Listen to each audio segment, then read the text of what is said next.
Good news is that everyone's experiment is approved, so that's fantastic. Again, try to be done by Tuesday. So we got to wrap up chapter 7. I don't think we're really halfway through chapter 7, so it's going to be kind of a long night. But the good thing is that we should have plenty of time to get through everything. It is a lot of material, but we should be able to actually get through everything. The one advantage is that you already have the study guide, and hopefully you've been working on a little bit that we have gone over on what's on tomorrow's exam. And the rest of it you can fill out as we go over it this evening, and it should be pretty fresh in your mind since the exam is literally 24 hours from now. Okay. And then, of course, we'll go over all of Chapter 8. Chapter 8 is shorter. Chapter 7 is probably one of the longest chapters. Probably the second longest chapter next to Chapter 16, which is enormous, because we also talk about the paper. But Chapter 8 is much shorter than Chapter 7. So, where we left off, let's just go ahead and jump right back to where we left off like a week ago. We left off, Chapter 7 is made up of 3 main parts. And we covered the first part, which was related to lab number 4, which is the operational definitions. So that's done. Part number 2 is this chapter is just really important, pretty much from start to finish. Chapter 2, we're now going to be covering reliability and validity. Now, we've talked about internal and external validity, so we're not going to really talk about those types of validity. We're going to talk about other types of validity, as well as reliability. So this is the second part of this chapter.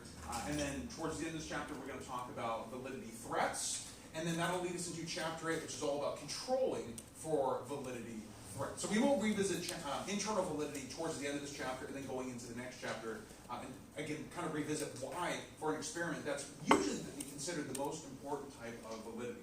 All right, before we get to that, reliability first, which is, again, one of those concepts that's pretty important. Again, I know that you're not going to remember everything from this class when you leave this class at the end of the summer. It's just not realistic to expect that. But there are some things that you do want to try to remember, like operational definitions are pretty important. Internal validity is pretty important. Reliability is pretty important. Okay, so what is reliability? Reliability refers to the consistency of experimental operational definitions and measured operational definitions, right? So operational definitions being what we talked about before, last week when we started chapter 7, the experimental operational definitions being the IV, measured operational definitions being the DD. So how exactly are you manipulating what you're manipulating? How exactly are you measuring what you're measuring? You can now, and I know back when we started this was still mostly abstract for all of you, but you now know exactly what your operational definitions are because all of your experiments are approved. So you know exactly how are you manipulating what you're manipulating, how are you measuring what you're measuring. You all know that now. Okay. I guess the first thing that I do want to point out is that the definition is very specific, and it implies that reliability only has to do with experimental designs, which is absolutely not true. Reliability is an important core concept that is relevant for every research methodology. And so, for example, do you consistently use survey items when you're doing a survey, for example? And the survey is very different from an experiment, of course. So reliability refers to pretty much anything. Now, again, the key word with reliability, if I had to tell you there's one word that's important about reliability, it would be this word right here, consistency. So reliability is all about consistency. Are you consistent in what it is that you are doing? So, for example, a reliable bathroom scale should display the same weight if you measure yourself 3 times in the same minute. Now notice what this example does not cover. It mentions nothing if the scale is accurate. So for example, if you've manipulated your scale to take 10 pounds off, it's not a valid scale, right? And so we're going to talk about validity. We've already talked about internal validity. We're going to talk about other types of validity later in this chapter. But so this mentions nothing of how accurate it is. So for example, if you've manipulated it to where it's taking 10 pounds off every time you stand on it, yet every single time you stand on it, it reliably takes off 10 pounds, then it is a reliable scale. It's not a valid scale, but it is a reliable scale. So it's reliably doing what it's supposed to be doing, right? So that is what reliability is. Again, it's not a measurement of how accurate you are, but it's a measurement of how consistent you are. So, let's talk about the different ways of assessing reliability. Number 1, inter-rater reliability. Inter-rater reliability is the degree to which observers agree in their measurement of behavior. Now this is a good example where this type of reliability, I suppose you could use it in experimental design, sure, but is there any other type of research design that we talked about that this seems like it would be probably very common? Think about it. It's when you're an observer, so what type of study? Yeah, naturalistic observations. It would probably be a good idea if you established inter-rater reliability if you were doing a naturalistic observation. So here's a good example where, again, reliability is not just for experimental design, it's for any type of study. Okay, so let's go back to that example that we went over about a dozen times earlier in the semester. And that was the drinking and social interaction study. So remember, we could have done this in one or two different ways. We could do it in a laboratory, sure, but if we are more interested in external validity, we might actually go out, do this in a real bar setting, and observe real phenomena. Now, we could just have one person observe, but what did we talk about in chapter 1? What are the first things? Actually, I think it's like the first thing we talked about in this course. What might be the problem having just one person observe? People are often affected by biases. Very good. It's like the first topic we talked about in this class, biases. And so if we had one person observe, that person might be biased in some way. They may not observe things in a way that is consistent, right? So, with inter-rater reliability, what we do is we have multiple people observing the same phenomena. So using that example, we don't just have one person observing the behavior and kind of trust their word. We have 3 different people independently, and that's the key part. They're not collaborating when they observe, right? They're independently observing, and then they'll compare their notes afterwards. So they independently observe, and what are they looking for? Consistency. Remember, that's the key word with reliability, is consistency. So they're looking for consistency between the 3 observers, if you will, and were they observing the same phenomena? So for example, if person A saw very seductive interactions, person B saw very comical interactions, and person C saw very hostile, aggressive interactions, do you think that would be good or poor inter-rater reliability? Yeah, a couple people murmuring it, but yeah, poor. Because what is the key word with reliability? It's about consistency. Are those consistent observations? No, those are not consistent observations. Now, one of them might be accurate, so one of them might be valid, and maybe none of them are valid. But again, that's a whole different thing. But for inter-rater reliability, again, that would demonstrate poor reliability. Let's say, for example, we are going to observe out in that quad area out there pigeons. And so, like, someone's stationed up here, someone's stationed across the street, and then someone's stationed on the bench that's kind of nearby that quad area. Now, if an observing 3 different vantage points, the same group of pigeons, independently taking notes, then when we come together, we look at our notes, and we all observe pigeons that were very social, so social pigeons, whatever that looks like, would that be good or poor inter-rater reliability? Okay. Good, yeah, because we're consistent. Independently, we observe the same phenomena. We all seem to have taken away the same thing. Thus, we have good inter-rater reliability. The example that your authors have, the degree to which 3 observers agree when scoring the same personal essays for optimism. Oh, one other example that I'll give for this one before we move on. When I was in graduate school, this would be something, if you're thinking about graduate school, something to look into. What do you have to do to leave, or graduate, in other words? So, most schools require that you do a thesis. That's kind of standard. Now, Dominguez Hills was actually a little bit unique in that they did not require it. It was an option. I could have done that, or the other option is doing a comprehensive exam. It really just kind of depends on what you'd rather do. So, when you're doing the thesis, it's a ton of work, of course, but you're in complete control of it. There's no mystery, right? With a comprehensive exam, the way it works is you're given 8 essay questions, and you have to pick 4 of them to answer. Now, the essay questions can literally be on anything you've ever learned in the 2 years of the program. So it's not like one is easier than the other. It just depends what you want to deal with. Do you want to do a bunch of research and then, get kind of like, have to talk about it, or literally defend it? It's called thesis defense. Or do you want to do this exam where you have to write a bunch of essays, but you have no idea what the essay topics are going to be on? You just have to pick 4 out of the 8, and you have to write. You get those blue books, and you have to fill up the blue book, basically, and write 4 prompts, and they give you 4 hours to answer the questions. So you get to pick which one you want to do. Now, some colleges, by the way, again, if you're thinking about graduate school, actually require you to do both, a comprehensive exam and a thesis. So again, something to keep in mind. When you're thinking about graduate school, what do you want to do, or what do you want to have to do, in order to graduate. So Tamika's actually got the option. We can do one or the other. I think I've even shared with some of you one-on-one, maybe I haven't said this in front of the whole class. At that point in my academic career, I'd already finished all my work on that research project that I had done. I had done extensive research stuff for all the sorts of classes that I had taken there. I was sick of research at that point, so I wasn't feeling like doing a thesis after all of that. So I decided to do the comprehensive exam. Now the reason why I bring that up is because the faculty that grades it actually use inter-rater reliability. The way that they score those exams is each essay is read by 3 different faculty members independently, and they do not collaborate with one another. They take notes, and they do not share their notes with one another. The way that you get graded on it is you get the average score of the 3 independent observers, and hopefully, and this is what I'm hoping, I'm obviously not involved with that process as I don't teach graduate classes. The hope is that there is consistency between those 3 scores that you get, and that's what your score is. It's the average between the 3 faculty members that independently grade each one of the essays. So you actually don't get your grade back for like 2 months after you take the exam. Anyways, so many examples on how inter-rater reliability works. Any questions on that before we move on? Yeah, B. For, I guess, your grad school example, do they know who you were the author, or was it like? Oh, good question. No, it's anonymous. So they do not know who it is. To be honest, I'm not sure. Oh, you know what they do is the person who administers the exams, everyone gets a code. So you don't put you're told not to put your name anywhere on the exam, so you can put your code there. And then after they grade it, the person who coordinates it, I guess, will receive the scores and then match it up to whatever the code is.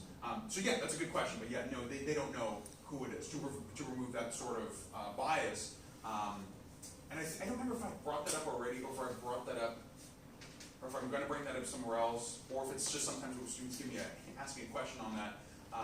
That type of anonymity is useful because there is some research. Oh no, it's with the I know I'll bring it up with the Rosenthal effect. It's a good example for the Rosenthal effect, which I believe we'll get into in chapter 8, which is where if you know something about someone in my bias, how you score them or something like that.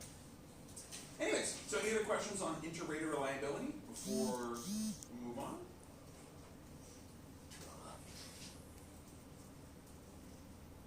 Okay. Next one, test or retest reliability. This refers to the degree in which a person's scores are consistent. You can see that word a lot with reliability. Consistent across 2 or more administrations of a measuring procedure. For example, highly correlated scores in the Western Adult Intelligence Scale revised when it is administered twice, 2 weeks apart. So this is where you have someone, they take a test, and then they take it again. Do they score the same? That is test-retest reliability. So a lot of aptitude tests that are measuring your intelligence or your ability on something, generally this is very important because again, if you want to come up with a test that determines someone's intelligence or how good they are at math or how good they are, again, some type of aptitude, this would be super important. You'd want to have good test-retest reliability, right? Because if you're trying to measure someone's intelligence and they take the test and then a month later they take it and their score is vastly different, it's not probably a good test if people are scoring vastly different in some type of aptitude. So, is there consistency when the same person or persons takes an assessment several weeks apart?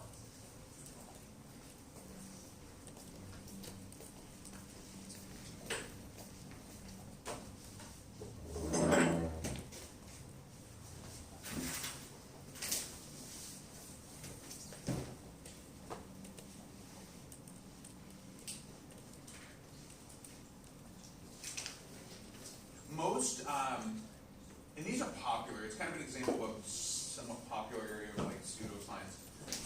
When you have like supposed personality tests, most of those actually have really poor test-retest reliability. The one that's really popular, that kind of gets a lot of attention with this, and some of you may have taken it because it's popular amongst career counselors, and they have other reasons for using it. It helps them out in different ways. But they give the, it was popularized originally by Carl Jung. I always forget the name of it. It's where you get the 4 letters It's like IJN. Yeah. Yeah. It's that thing. I can't remember what it's called. If someone says it, it'll trigger what the name of it is. What is it? Yes, Myers-Briggs, thank you. I always forget the name of it, Myers-Briggs. So Myers-Briggs is super popular, but it actually has horrible test-retest reliability. When people take that, multiple times, generally their scores are different. And so it's an example of poor test-retest reliability. And it's off topic, of course, but in theories of personality, most research has found that you can't really test someone's personality. Most successful theories of personality is driven by trait, not driven by personality. Again, that's a topic for a different class, but an example of something that's actually really popular, but actually has poor test-retest reliability. Okay, that brings us to inter-item reliability.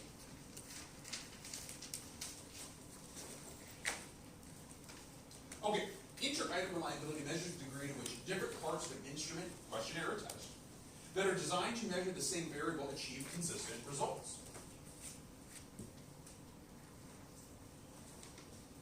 Now, there are two ways of doing this. Let me double, I don't think I have a slide, but yeah, I can think I did. There are two ways of doing this that I do want to explain. The first one is called split half reliability. That's the first way of assessing inter-item reliability.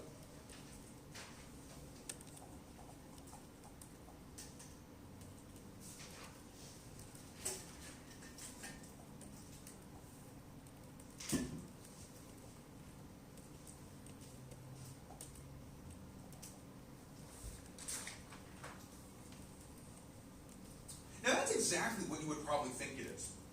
So let me use an exam as an example.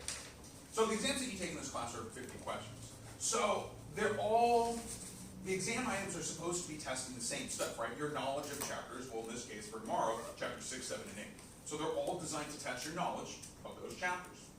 So what I could do is I could split the items in half. And it doesn't literally have to be 1 through 25 and then 26 through 50. It could be like items 1, 9, 10, 11, 21, 23, 29, 31, 32. So it doesn't matter, just splitting them out.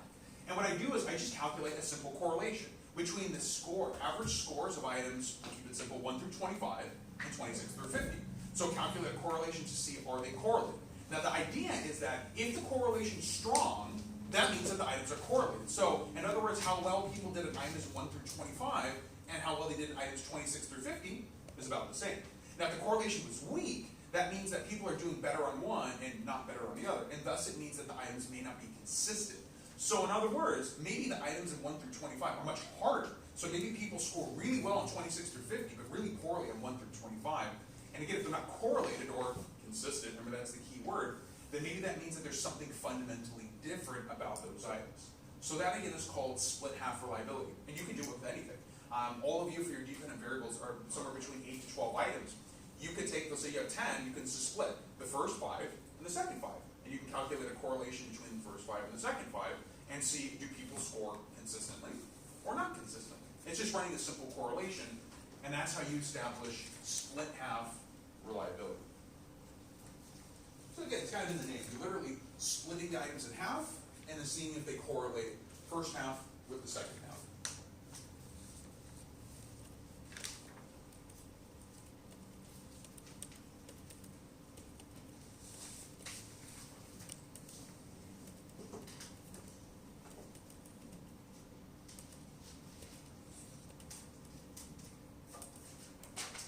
I'll go ahead and spend about 30 minutes with the sign-in sheet passed around.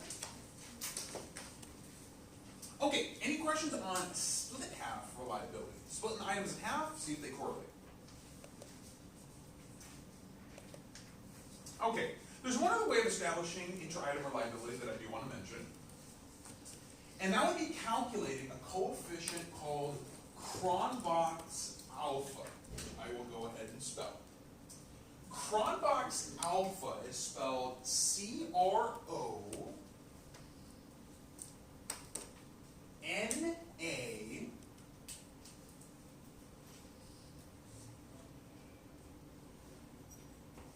I'm sorry, I don't know why I said N-A. No, it's C-R-O-N-B-A.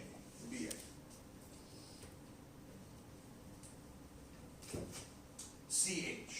So Cronbach, named after the person who came up with the formula, I suppose.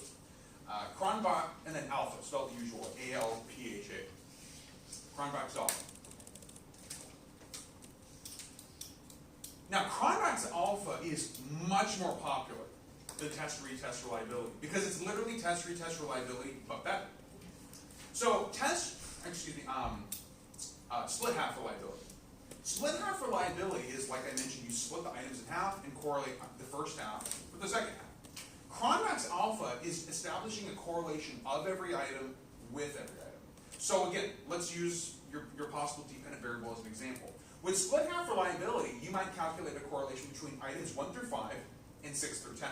Cronbach's alpha is calculating a correlation between items 1 and 2, 1 and 3, 1 and 4, 1 and 5, 1 and 6, and so on. Then 2 and 3, 2 and 4, 2 and 5, 2 and 6, so on and so forth, until you have a calculation of every item with every item. So again, Cronbach's alpha is literally vastly superior to split half reliability. So today in 2019, no one's really calculating split half reliability. Split half reliability was much more appealing when you had to do all your math by hand. If you can imagine trying to calculate a correlation of every item with every item, once you already have like 5 items, that's already a ton of correlations you have to do. However, no one is doing calculations by hand anymore. Computers do everything. And so Cronbach's alpha can easily be done on a computer. As a matter of fact, I will provide you with Cronbach's alpha on your output next week when you get your results back, and you'll actually get to see the correlation of your items, and I'll explain it and kind of show you how it looks. So you'll actually have that, you'll be able to report on that.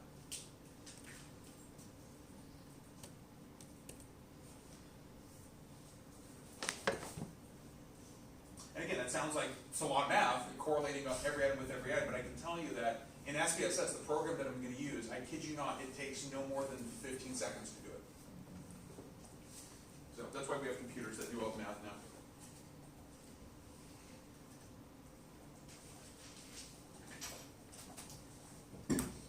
Out of everything that I calculate for you, that is by far the easiest thing. It's literally, you get like 15 seconds of work. Alright, so that's inter-item reliability. Again, consistency between items on an assessment. The 2 ways of assessing inter-item reliability is, again, Cronbach's alpha, establishing a correlation of every item with every item, and split half reliability. Splitting the items in half, and then seeing if the first half correlates with the second half. So, any questions on inter-item reliability?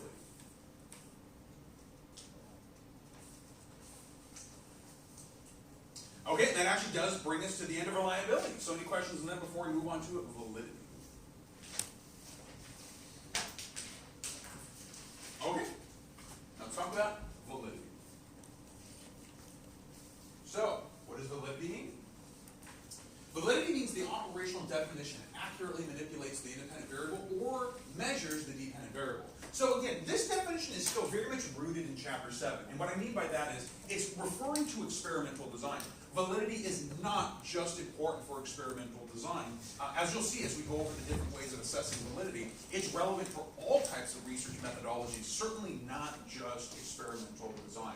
However, as far as what it is referring to again, what your authors are referring to, so again, those operational definitions, your IV and your DV.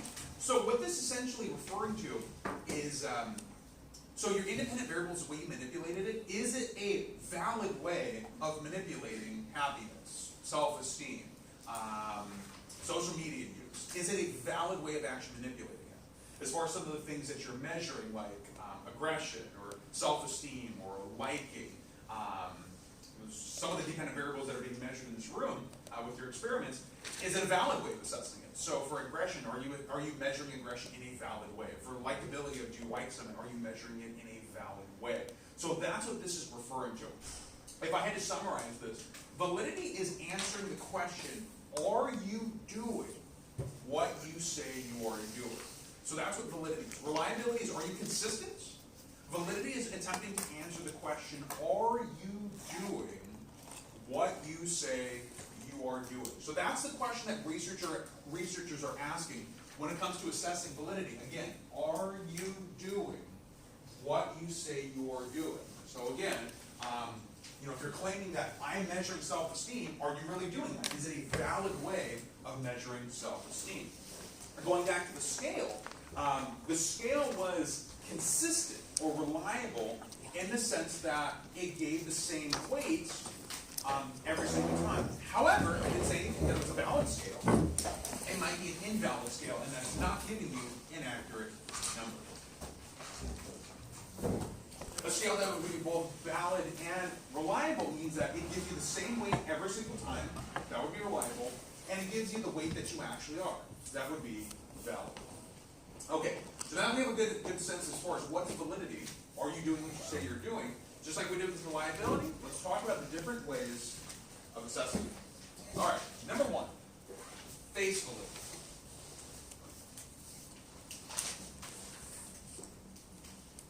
Face validity is the degree to which the validity of a manipulation or measurement technique is self-evident.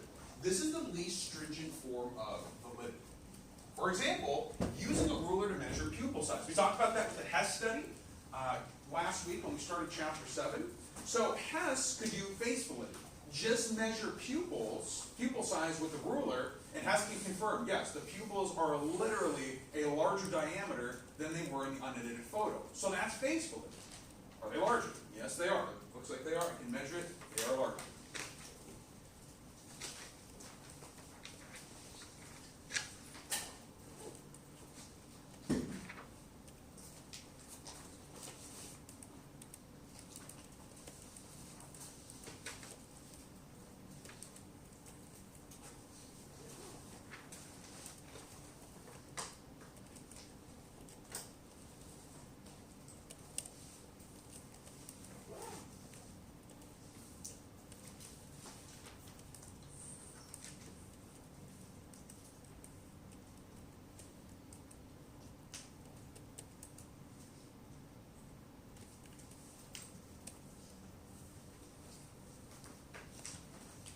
Now, this is the least stringent form of validity. Essentially, one of the things that I do, one of the main reasons why we do the pilot presentation is one of the things that I look for is face validity. So when you come up and you do your presentation, and I finally get to see, in many cases, the full sort of start to finish completed draft of the experiment, does it look like you're doing what you're supposed to be doing? Meaning you're telling me you're manipulating X. Does it look like that's a good way of manipulating? You're telling me you're measuring Y. Is that a good way of measuring Y? So that's one of the things that I look for when you do the pilot presentations. And when I'm evaluating your experiments, is does it have good face validity? Does it look like it's a good way of doing what you say you are doing? Now again, it's the least stringent form, because it's mostly just looking at something and does it look like it's doing what it's supposed to be doing. There's nothing terribly scientific about that. Not that it's useless, certainly. There is something to be said about the good, sound judgment of a researcher, especially if you can keep your biases in check, of course. But again, this is definitely the least stringent form of validity. It's not a terribly scientific way of assessing how valid something is. So I'll actually give a good example from the group that sits up in the front. One of their independent variables is they're manipulating, as I'm sure you can all remember from 2 nights ago, color of the paper. So face validity would be, okay, so they're telling me we're manipulating the color of the paper. I can literally see that one is pink, one is white.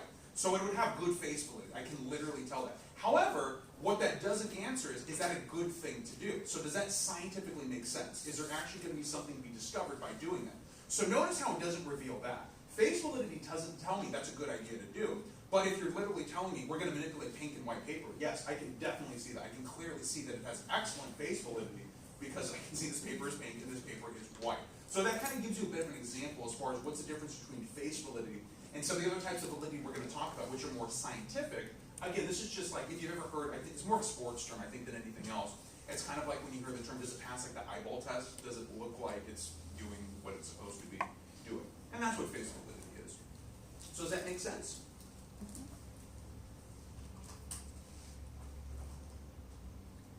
All right. Next one, content validity. So, content validity means how accurately a measurement procedure samples the content of the dependent variable.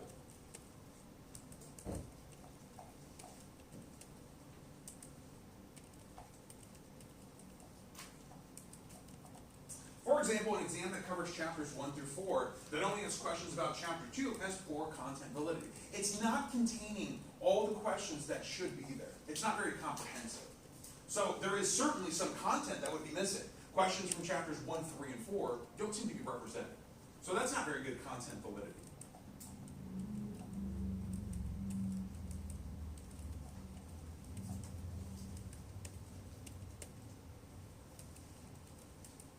Now that's a good example because you can easily relate to it because you're taking a class where there are tests that are based upon chapters. So that's probably a very relatable example. However, you might be wondering, well, what about in research? Like, we didn't have a textbook that we based our experiments off of. What did you base your experiments off of? Where did you get your ideas? From what? Articles, very good. So the content in research is not a textbook. It could be, but generally isn't. The content for research is literature. So, where most, if not all of you got your ideas from was probably a piece of literature, a journal article. That would be the content that we're referring to by content validity. So, in other words, content validity is consulting literature to make sure that what you're doing makes scientific sense based upon what others have done. So going back to their example, one of the things that they told me early on in the process was they found a bunch of articles that was looking at how the different colored paper and different colors in general can have different effects on emotions. So again, the face validity would be, yes, I can literally see one piece of paper is pink, one piece of paper is white. That would be face validity. Content validity is them telling me, we found literature that suggests that pink color might have a different effect on emotions compared to other colors. So that would be assessing content validity. There's literature that actually supports that this is a good scientific idea. So that gives you a good idea between the differences of face validity and content validity. Again, face validity is, does it look like you're doing what you're supposed to be doing? Content validity is, it looks like we're doing the right thing based upon literature. And that's what the content is. It's other literature.